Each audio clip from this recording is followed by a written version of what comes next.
الحمدللہ رب العالمین، الصلاۃ والسلام علی رسول اللہ صلی اللہ علیہ وسلم۔ رب اشرح لی صدری ویسر لی امری واحلل عقدۃ من لسانی یفقہوا قولی۔ سبحانک لا علم لنا الا ما علمتنا انک انت العلیم الحکیم۔ رب زدنا علما۔ ان الخیر الحدیث کتاب اللہ وخیر الہدی ہدی محمد صلی اللہ علیہ وسلم۔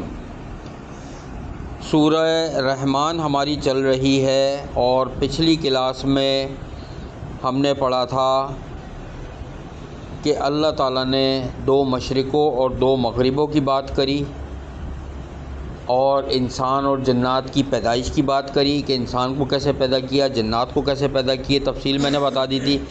دو مشرق یا دو سے زیادہ مشرق یا دو مغرب، دو سے زیادہ جو مغرب ہیں ان کی تفصیل بتائی تھی۔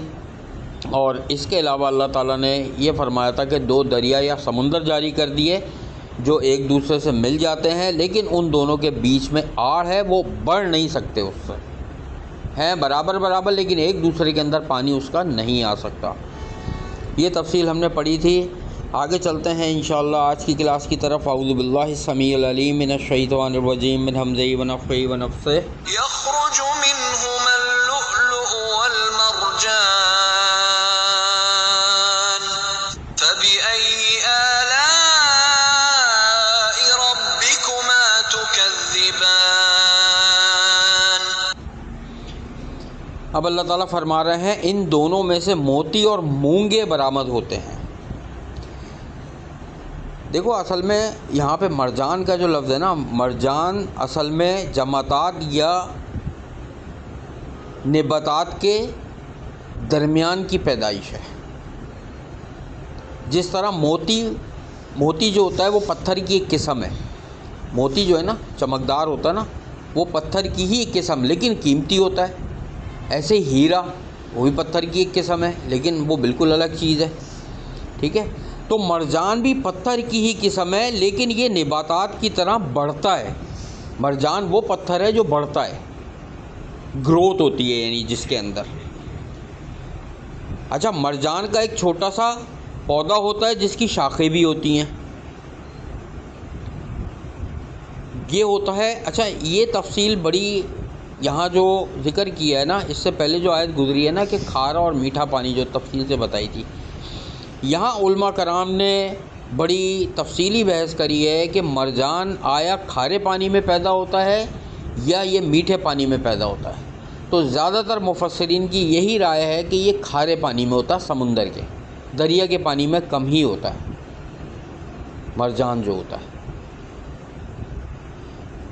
ٹھیک ہے۔ جس میں کیلانی صاحب ہو گئے اور عبدالسلام بھٹوی رحمۃ اللہ علیہ، ان لوگوں نے ان کی یہی وہ ہے کہ یہ جو ہے نا کھارے پانی میں ہی ہوتا ہے، ٹھیک ہے۔ اچھا، مزے کی بات یہ دیکھو کہ میٹھا پانی آخر میں گرتا بھی کھارے پانی میں ہی ہے۔ جیسے یہ بارش کا پانی، دریاؤں کا پانی جب اوور فلو ہوتا ہے سارا کہاں جاتا ہے؟ سمندر میں گرتا ہے۔ تو اگر میٹھے پانی میں بھی وہ اگر اگتا ہوگا یا میٹھے پانی میں بھی موجود ہوگا تو وہ گرتا جا کے اسی کھارے پانی میں ہوگا، پھر اس کی گروتھ ہوتی ہے، یعنی پودے کی طرح ہوتا ہے۔ گروتھ کا مطلب جیسے پودا بڑا ہوتا ہے نا، ایسے ہی مرجان کا پتھر بھی بڑا ہوتا ہے، گروتھ ہوتی ہے۔ پودے سے مراد یہ ہوتا ہے کہ گروتھ ہونا اس کی، ٹھیک ہے۔ عام طور پہ پتھر جو ہیں وہ ایک جیسے رہتے ہیں لیکن مرجان وہ پتھر ہے جس کی گروتھ ہوتی ہے، وہ بڑھتا ہے، اسی لیے الگ الگ سائز کے مل جاتے ہیں، ٹھیک ہے۔ پودے کی طرح بڑا ہوتا ہے یہ۔ اور پھر اللہ تعالیٰ یہ یعنی کہ یہ اللہ بتا رہے ہیں کہ یہ اتنی حیرت انگیز تخلیق کس کی ہے؟ یہ اللہ کی تخلیق ہے۔ اور پھر اللہ فرما رہے ہیں کہ تم اپنے پروردگار کی کون کون سی نعمتوں کو جھٹلاؤ گے۔ آگے چلتے ہیں انشاءاللہ۔ وَلَهُ الْجَوَارِ الْمُنشَآتُ فِي الْبَحْرِ كَالْأَعْلَامِ فَبِأَيِّ آلَاءِ رَبِّكُمَا تُكَذِّبَانِ۔ اب اللہ تعالیٰ ارشاد فرما رہے ہیں کہ اور اللہ ہی کی ملکیت میں ہے جہاز اور جو سمندروں میں پہاڑ کی طرح بلند ہے۔ یعنی اللہ تعالیٰ نے انسان کو اتنی عقل عطا فرمائی ہے کہ اس نے بڑے اونچے بڑے جہاز تیار کر لیے جو سمندروں کو چیرتے ہوئے چلتے ہیں۔ تو یہ نسبت اللہ تعالیٰ نے اپنی طرف کریے کہ یہ اللہ کا کرم ہے۔ اچھا دیکھو، یہ جہاز آج کی پیداوار نہیں ہے، نوح علیہ السلام نے بھی تو کشتی بنائی تھی۔ صرف فرق کیا ہے کہ جب سے یہ انجن اور ٹیکنالوجی آئی ہے نا، تو یہ مشین کے ذریعے سے جہاز کو چلاتے ہیں سمندر میں، ورنہ پہلے جو ہے کپڑے باندھ دیے جاتے تھے، بادبان جس کو کہتے ہیں، اور ہوائیں ان کو لے کے ادھر سے ادھر سفر کرتی تھیں۔ لیکن یہ ذہن میں رکھو کہ اصل چیز ہوا ہی ہے۔ جب بھی سمندر میں تیز ہوا چلتی ہے بہت، یا طوفان آتا ہے، تو یہ انجن ونجن کچھ کام نہیں کرتے، جہاز کو پھر ہواؤں کے رخ پہ ہی موڑا جاتا ہے اور اسی سمت میں لایا جاتا ہے، پھر انجن بھی کام نہیں کرتے۔ تو یہ اللہ کی شان ہے کہ اللہ تعالیٰ نے پانی میں سفر کرنے کے لیے بھی ایک چیز انسان کے ذہن میں ڈالی، اور یہ شروع سے حضرت نوح علیہ السلام، اور حضرت نوح علیہ السلام کا دور بالکل قریبی دور ہے آدم علیہ السلام کے۔ شیث علیہ السلام ہے اور ایک نبی اور ہیں شاید ان سے اوپر، پھر آدم علیہ السلام ہے، بالکل دوسری یا تیسری اولاد میں سے ہیں آدم علیہ السلام کی، اور انہی کی اولاد میں سے یافس اور وہ دوسرے ایک اور تھے جن کی اولاد ہے یاجوج ماجوج جو آئیں گے، یہ بالکل شروع کے ہیں۔ بہرحال تو یہ اللہ کی ہی ملکیت ہے یہ جہاز۔ بھائی ٹائٹینک کا کیا ہوا؟ ٹائٹینک جس نے بنایا تھا اس نے کہا تھا یہ جہاز کبھی نہیں ڈوبے گا، اور دنیا کے امیر ترین لوگ اس پہ سفر کر رہے تھے، اور کیا ہوا؟ اپنی پہلی ہی جو اس نے سمجھو سفر شروع کیا، پہلا ہی سفر، اسی میں ہمیشہ کے لیے ڈوب گیا، ایسا ڈوبا کہ اس کو سمندر سے نکال بھی نہیں پائے، اور دنیا کے امیر ترین لوگ تھے، اور کہا جاتا ہے کہ اگر وہ لوگ زندہ ہوتے تو آج دنیا کے امیر ترین انہی کی اولادیں ہوتی، اتنے امیر لوگ تھے وہ۔ کیونکہ اللہ تعالیٰ فرما رہے ہیں یہ ہماری ملکیت ہے، اللہ کے حکم سے چل رہے ہوتے ہیں یہ جہاز بھی۔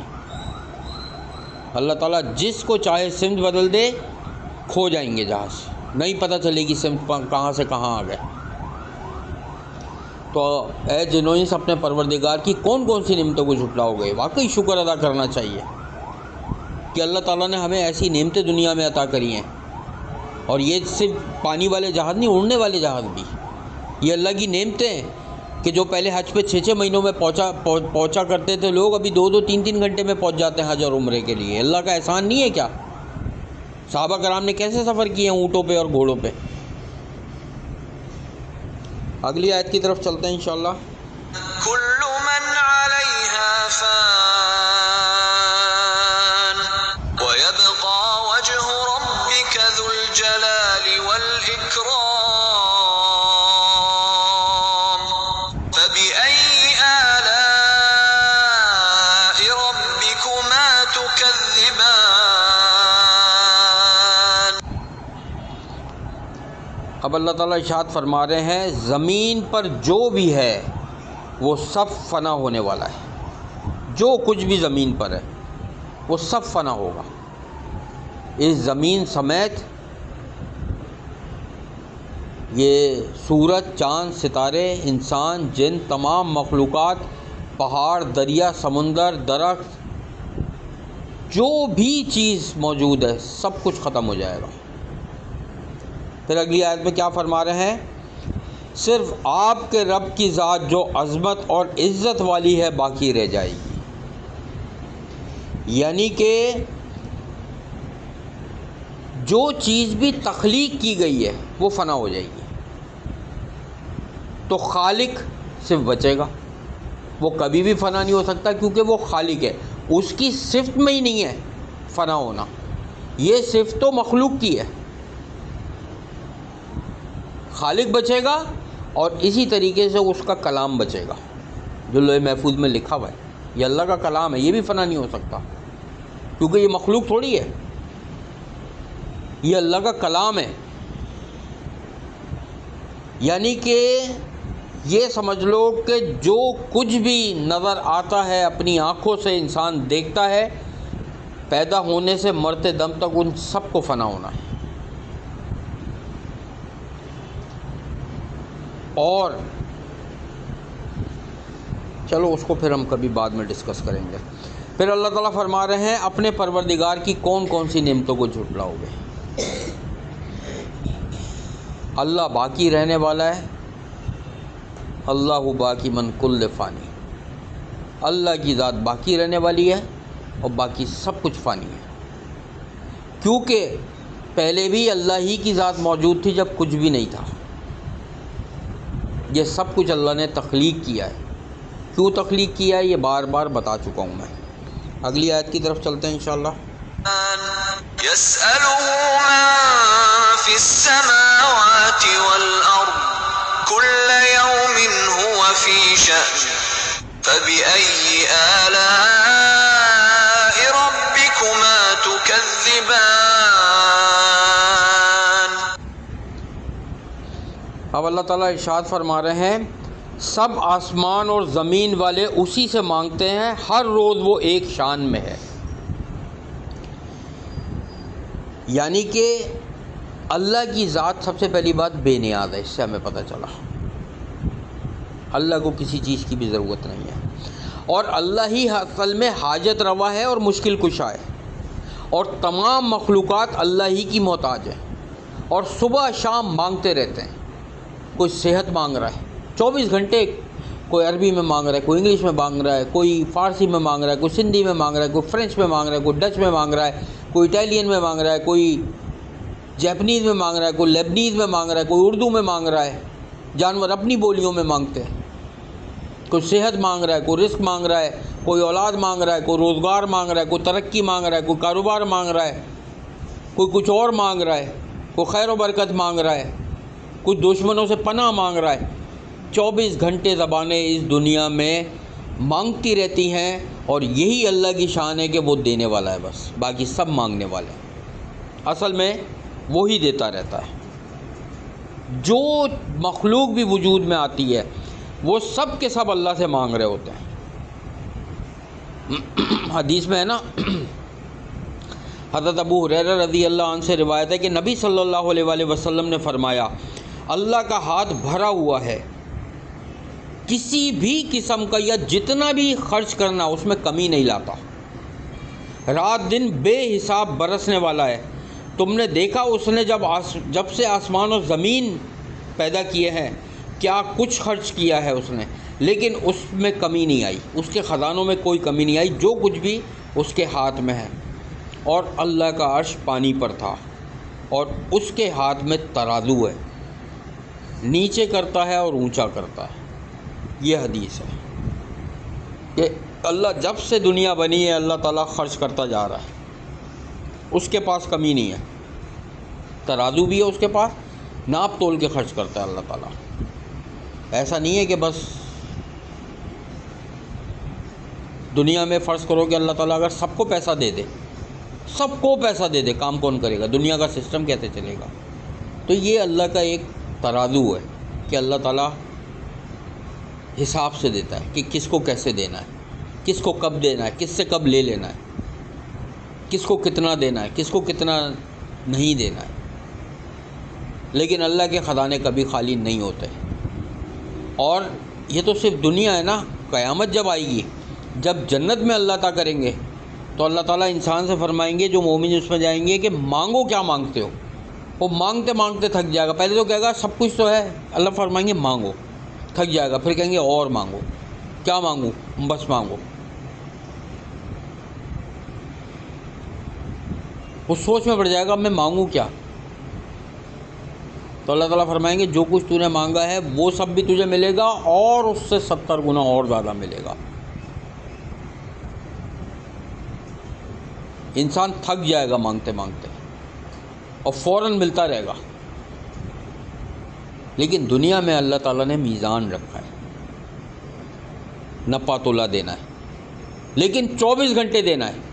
اللہ ہر وقت کسی کو صحت دے رہا ہے، کسی کو بیماری دے رہا ہے، کسی کی مشکل دور کر رہا ہے، کسی کو گھر دے رہا ہے، کسی کو گاڑی دے رہا ہے، کسی کو اولاد دے رہا ہے، کسی کی شادی کرا رہا ہے، کسی کو حج کرا رہا ہے، کسی کو عمرہ کرا رہا ہے۔ 24 گھنٹے اللہ تعالیٰ دے رہا ہے، اللہ کے خزانوں میں کمی نہیں ہوتی۔ اور اسی طریقے سے کسی کی مصیبت دور کرنا، کسی کی پریشانی دور کرنا، کسی کو پریشانی و مصیبت میں مبتلا کرنا، یہ بھی اللہ کرتا ہے آزمائش کے لیے، اور اس کو دور بھی اللہ کرتا ہے۔ یہ ذہن میں ہمیشہ رکھو کہ اللہ کسی کو پریشانی میں ڈال دے تو وہی دور کرتا ہے، چاہے آپ کسی پیر فقیر کے پیچھے پڑ جاؤ اور وہ کہے یوں ہو گیا اور آپ کی پریشانی دور ہو گئی، پھر بھی یقین یہ رکھنا کہ یہ کچھ بھی نہیں ہے، یہ دھوکہ ہے۔ پریشانی دور اللہ نے کی، شفا اللہ نے ہی دی ہے، ورنہ ایک سیکنڈ میں انسان دین اسلام سے خارج ہو جاتا ہے، مشرک بن جاتا ہے۔ ذرا بھی عقیدہ ڈگمگایا اور قدم آپ کے شرک میں گئے۔ پھر اگلی آیت میں اللہ تعالیٰ فرماتے ہیں کہ اے جنو انس اپنے پروردگار کی کون کون سی نعمتوں کو جھٹلاؤ گے؟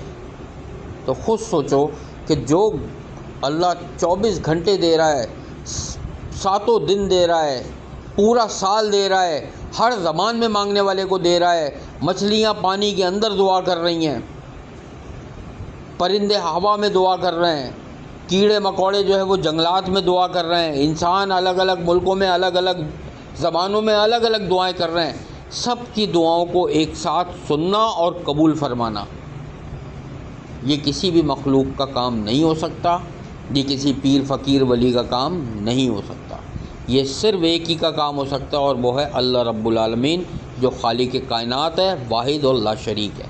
اللہ سے دعا ہے کہ اللہ تعالیٰ ہمارے ایمان کو سلامت رکھے اور اس حال میں ہمیں موت دے کہ ہم خالص ایمان کی حالت میں ہوں اور اللہ ہم سے بہترین طرز پر راضی ہو۔ اب ہم چلتے ہیں اپنے صحیح بخاری کی طرف، حدیث کے سیکشن کی طرف انشاءاللہ۔ ہمارا جو کل کا باب تھا فضائل المدینہ، ہم نے یہ پڑھا کہ مدینہ کے فضائل تھے، اس میں 3 احادیث ہم نے پڑھی۔ آگے چلتے ہیں انشاءاللہ کتاب الصوم یعنی روزوں کا بیان۔ امام بخاری کی خصوصیت یہ تھی کہ وہ جب بھی کوئی باب باندھتے تھے نا تو وہ قرآنی آیت جو ہے نا وہ اوپر انہوں نے کوئی بیان کرتے تھے اس باب سے ریلیٹڈ، اور پھر احادیث لے کر آتے تھے۔ تو روزے کے بیان میں بھی انہوں نے یہ قرآن کی آیت کہ اللہ تعالیٰ ارشاد فرماتے ہیں اے ایمان والو تم پر روزے اسی طرح فرض کیے گئے ہیں جس طرح ان لوگوں پر فرض کیے گئے تھے جو تم سے پہلے گزر چکے ہیں، تاکہ تم تقوی اختیار کرو یا متقی بن جاؤ۔ ٹھیک ہے، سورہ بقرہ میں یہ آیت وہ لے کر آئے اور پھر وہ احادیث کا سلسلہ شروع کرتے ہیں امام بخاری۔ تو امام بخاری جو اس میں حدیث لے کر آئے ہیں ہم وہ شروع کرتے ہیں کہ ابو ہریرہ رضی اللہ عنہ سے یہ حدیث روایت ہے کہ نبی صلی اللہ علیہ وآلہ وسلم نے فرمایا جب ماہ رمضان آتا ہے تو آسمان کے دروازے کھولے جاتے ہیں اور جہنم کے دروازے بند کر دیے جاتے ہیں اور شیاطین کو زنجیروں سے جکڑ دیا جاتا ہے۔ یعنی رمضان ایسا مقدس مہینہ ہے اللہ کے نزدیک کہ اس میں جہنم کے دروازے بند کر دیتے ہیں اللہ تعالیٰ، جنت کے دروازے کھول دیتے ہیں اور شیاطین کو زنجیروں سے جکڑ دیتے ہیں تاکہ وہ شر نہ پھیلائیں لوگوں میں اور لوگوں کو نیک کام سے روکے نہیں۔ تو پھر رمضانوں میں جو لوگ گناہ کرتے ہیں وہ کیا ہوتا ہے؟ چوری چکاری، لڑائی جھڑائی، نماز چھوڑنا، روزے چھوڑنا، گالم گلوچ، تو یہ گناہ کیسے جب شیاطین کو زنجیروں میں جکڑ دیا جاتا ہے؟ یہ انسان کا نفس ہے۔ میں نے ایک نفس کی 3 قسمیں بتا دی تھی، نفس لوامہ، نفس امارہ اور نفس مطمئنہ۔ ٹھیک ہے، تو یہ انسان کا نفس ہوتا ہے کہ جو اس کو برائی کی طرف مائل کرتا ہے۔ ٹھیک ہے، اگلی حدیث کی طرف چلتے ہیں انشاءاللہ۔ یہ حدیث ہے کہ نبی صلی اللہ علیہ وآلہ وسلم نے فرمایا جب تم رمضان کا چاند دیکھو تو روزہ رکھو، جب شوال کا چاند دیکھو تو روزہ رکھنا موقوف کر دو، اگر بادل ہوں یعنی کہ اگر بادل ایسے ہوں کہ چاند نظر نہ آئے تو 30 روزے پورے کر لو۔ عبداللہ بن عمر رضی اللہ تعالیٰ عنہ سے یہ حدیث روایت ہے۔ یعنی کہ دیکھو بات یہ ہے کہ ابھی تو اس کے ذریعے بڑی بڑی دوربینوں کے ذریعے سے دیکھا جاتا ہے، پہلے جو ہے وہ ایسے ہی آنکھ سے لوگ دیکھا کرتے تھے اور گنتی چاند کے حساب سے کیا کرتے تھے۔ چاند نظر آ گیا، رمضان کے روزے شروع کر دیے، جیسے ہی چاند نظر آ گیا اعتکاف ختم کر دیا اور اگلے دن عید کر لی۔ لیکن ابھی بڑی بڑی دوربینیں لے کے اور بلڈنگوں پہ بیٹھ جاتے ہیں تاکہ اگر چاند تھوڑا سا بھی کہیں موجود ہو تو نظر آ جائے، پھر سیٹلائٹ کا سسٹم، پھر ان کو پوری کیلکولیشن کا اندازہ ہو گیا ہے اب کہ سورج چاند کی کیا کیلکولیشن ہے، کتنے ڈگری پر کب چاند جو ہے وہ پیدا ہوتا ہے، کب نظر آ جائے گا، اب تو وہ ساری سائنس کی کیلکولیشن تو اب اس سے آسانی ہو گئی ہے۔ لیکن ایک چیز یہاں بتاتا چلوں، بس ایک ہی حدیث کراتا ہوں، باقی سمجھاؤں گا، کیونکہ یہ ہمارے یہاں کچھ فتنے ایسے ہیں۔ اکثر یہ سنا ہوگا پوری دنیا میں کہ لوگ جو ہے سعودی عرب کے حساب سے عید کریں گے، سعودی عرب کے حساب سے روزے رکھیں گے، یہ حکومت صحیح نہیں ہے، یہ چاند صحیح نہیں کرتے، ہم تو سعودی عرب کے حساب سے کریں گے۔ پاکستان میں بھی ایسے بہت سے لوگ ہیں، بہت سے شہر ہیں، بہت سے جماعتیں ایسی ہیں کہ جو سعودی عرب کے حساب سے روزہ رکھتے ہیں، سعودی عرب کے حساب سے عید کرتے ہیں۔ یہ بالکل غلط ہے۔ جس علاقے میں روزہ رکھنا ہے وہ وہاں کے چاند کے حساب سے ہوگا، وہاں کی جو رویت ہے وہ فالو کی جائے گی، یہی سنت ہے۔ چاند پاکستان میں دیکھا گیا ہے اگر، تو سب پر روزہ اگلے دن سے فرض ہے۔ اگر شوال کا چاند نظر آ گیا ہے، اگلے دن سب پر روزہ رکھنا حرام ہے، وہ عید ہے۔ چاہے سعودی عرب میں روزہ ہو یا نہیں ہو، عید ہو یا نہیں ہو، اس سے کوئی تعلق نہیں ہے۔ یہ بہت بڑی لوگ غلطی کرتے ہیں کہ ہم سعودی عرب کے حساب سے چلیں گے، بالکل بھی نہیں۔ آپ پورے حدیث کا مطالعہ کر دو، کافی احادیث ایسی ملیں گی کہ جس میں فرمایا وہی رویت ہے، جہاں کا ہوگا، جس شہر کا ہوگا، وہ اس رویت کے حساب سے روزہ رکھے گا جب چاند ماہ دیکھے گا، اور اسی حساب سے وہ عید کرے گا۔ یہ بڑی مسٹیک ایک لوگ کرتے ہیں۔ اللہ تعالیٰ سے دعا ہے کہ اللہ تعالیٰ ہمیں عمل کرنے والا بنائے، ہمارے اعمال کو ضائع ہونے سے بچائے، اور ہمارے پڑھنے سمجھنے میں کوئی غلطی کوتاہی ہو گئی ہے تو اللہ تعالیٰ انہیں درگزر فرمائے، ہم سب کی دعاؤں کو، عبادتوں کو اور ہر نیک عمل کو اپنی بارگاہ میں قبول اور مقبول فرمائے۔ سبحانک اللہم و بحمدک، اشہد ان لا الہ الا انت، استغفرک و اتوب الیک۔ السلام علیکم و رحمۃ اللہ وبرکاتہ۔